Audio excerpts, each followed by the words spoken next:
Good morning. Happy Monday, everyone. God bless you. And He has blessed you because He woke you up this morning and gave you another opportunity to walk with Him on this earth and fellowship with Him and trust in Him and build a relationship with Him.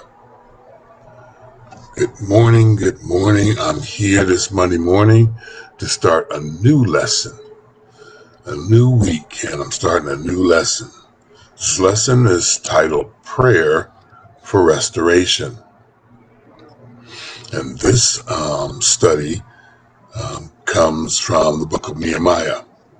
And it speaks about Nehemiah's prayers to God for his nation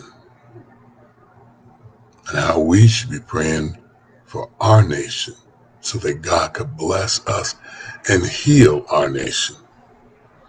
Before we get into the lesson, let's pray. Dear Heavenly Father, we come to you this morning so thankful that we serve the true, righteous creator of all that exists, which is you. We pray to you this morning, dear God, in reverence and honor. We give you glory. We respect you. We are humbled by you, by your greatness, and by your mercy and all your attributes, dear God, that we can't attain without you. Cause us to respect and humble ourselves before you, because all these good things that describe you cannot be attained without you. So if we want to be righteous and good, we need to follow you, Lord. And I'm here this morning to follow your instruction by studying your word so that I may know you more intimately. And dear God, I pray that this study encourages others to seek you, to desire to know you and be closer to you. I pray all these things, Father, in the name of your Son, Jesus Christ. He is the Lord and Savior of my soul. Amen. All right. Okay. Prayer for restoration. The central truth of this lesson is that prayer is essential for spiritual awakening. Let me read that again. Prayer is essential. You must pray if you want to be spiritually awakened. The focus of this lesson is to examine Nehemiah's prayer for Jerusalem and to determine to pray for our nation. Let me read that again. We need to look at how Nehemiah prayed for Jerusalem. And because of that example, we need to pray for our nation. Evangelism Emphasis is that prayer is necessary for leading the lost to Christ. When it comes to evangelism, prayer is necessary for leading the lost to Christ. You must pray. And our golden text, oh my God, this is such a wonderful text.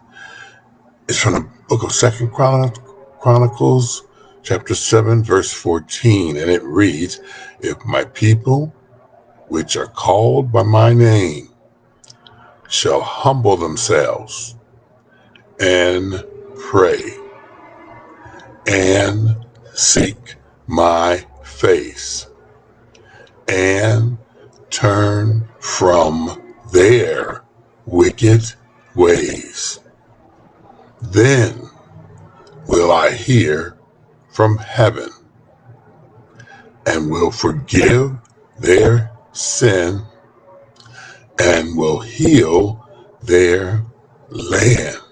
Thank you, Father, for those words. Thank you, Father, for that promise. Thank you, Father, for loving us so much that you would promise to hear from heaven when we pray in earnest to you.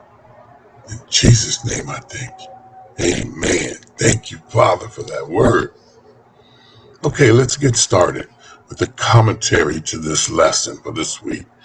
It says, God, through his word and his prophets, warned Israel that disobedience had severe consequences.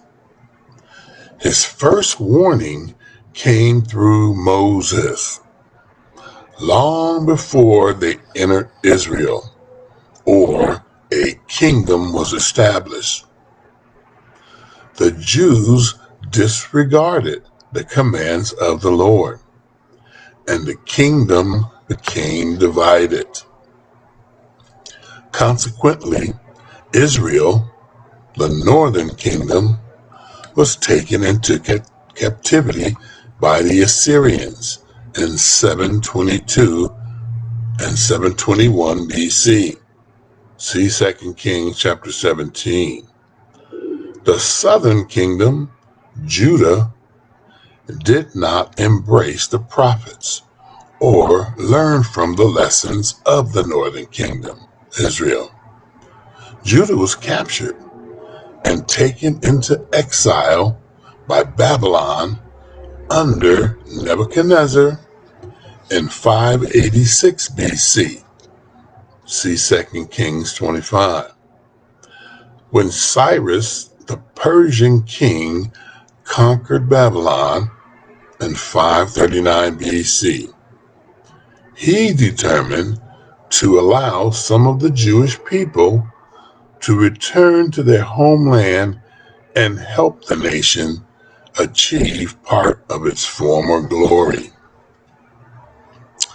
Around 538 BC, Zerubbabel led the first group back to Jerusalem to restore the altar and start rebuilding the temple, which suffered destruction by the previous invading armies. They encountered fierce opposition from those who settled in the area during the Babylonian exile.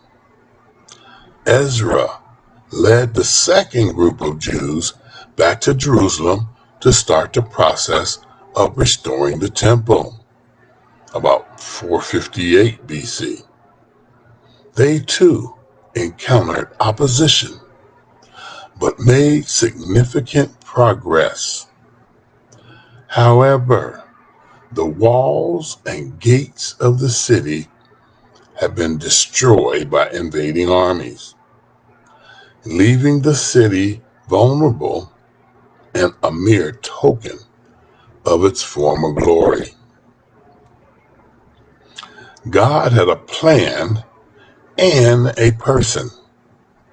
In fact, he always does.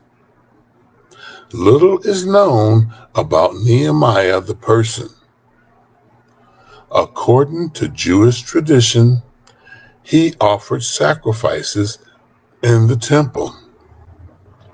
Therefore, he would have been a Levitical priest.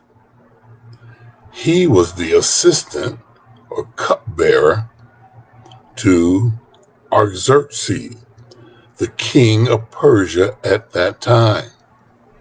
However, his burden for the people compelled him to leave his prized and privileged position to motivate and lead his fellow compatriots to rebuild the walls of Jerusalem. Chronologically, Nehemiah is the last of the historical books of the Old Testament, Joshua and Esther. It is probably written between 445 and 432 BC when Nehemiah was governor of Judea. See Nehemiah 8 and 9, 10 and 1.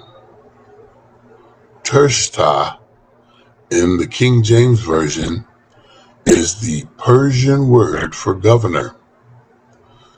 The remainder of the book and this lesson reveal that Nehemiah was a man of faith and prayer. His leadership skills are admirable. He was moved by the needs of his people, and he did not wait for someone else to tackle the task. Well, Nehemiah was called by God. God put in his heart a desire to do for Israel, for his people. He had a great job. He's a cupbearer. He's right there hanging with the king, getting all the crumbs from the king table, which were probably pretty dang good.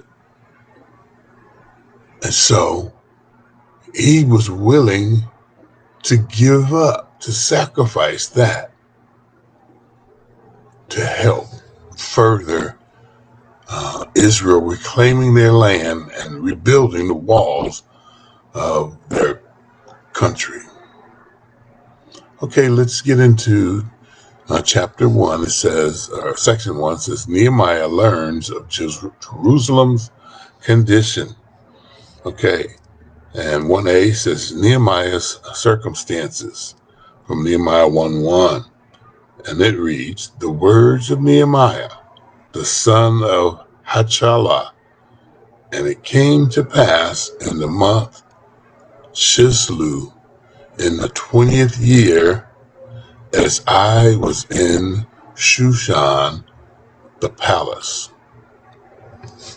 The commentary reads, the opening verse informs the reader that Nehemiah recorded the account of his life's journey in the service of God and his people. The memoirs of Nehemiah. He certainly lived up to his name. His name means Jehovah comforts, as he allowed the comfort of the Lord to flow from his life and works. The remainder of this book discloses he was zealous for the Lord, but compassionate with the people of God. He wisely led the people in rebuilding the broken walls and gates of Jerusalem and their broken lives. He also addressed their physical and spiritual needs. See chapter 5. Nehemiah is a valuable lesson on spiritual leadership. In many ways, Nehemiah was a prototype of Christ.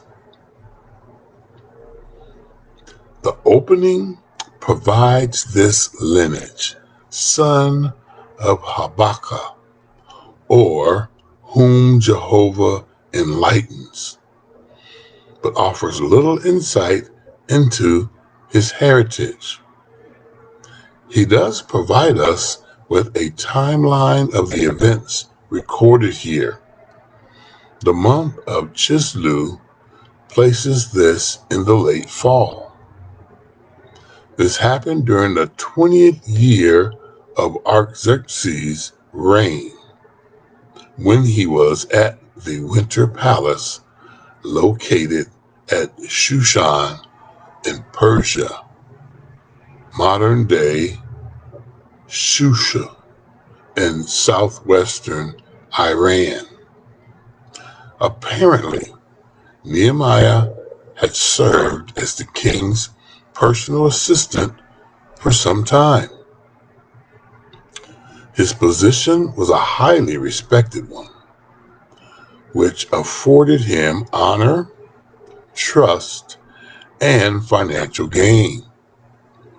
Further, it allowed many conversations with the king, making him a resource for informal advice.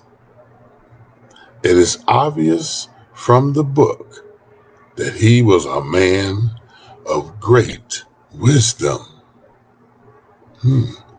Okay, there's an excerpt here I'm going to read. It's titled Ordinary, Extraordinary. Ordinarily extraordinary. Okay, it says, there are no overt miracles associated with his Nehemiah story. This is an account of hard work, prayer, and behind the scenes divine intervention. Nothing out of the ordinary here.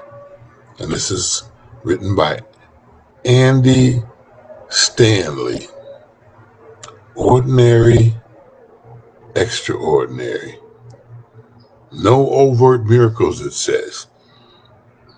Nehemiah's story is an account of hard work, prayer, and behind the scenes divine intervention. So this is a story of a man who had a working relationship with God. He respected God, he honored God, he studied the Word of God, he communed and prayed to God, heard from God, and obeyed God. He had a relationship with God that was a primary focus in his life. That's why he was able to do the things that he was able to do. And God is not a respecter of persons. He loves you just as much as he loves Nehemiah. If he'll do it for Nehemiah, he'll do it for you. So until tomorrow, when we continue our study of Nehemiah and his prayers for Jerusalem, I thank you for watching, and I want you to have a blessed and spirit-filled day. Thank you.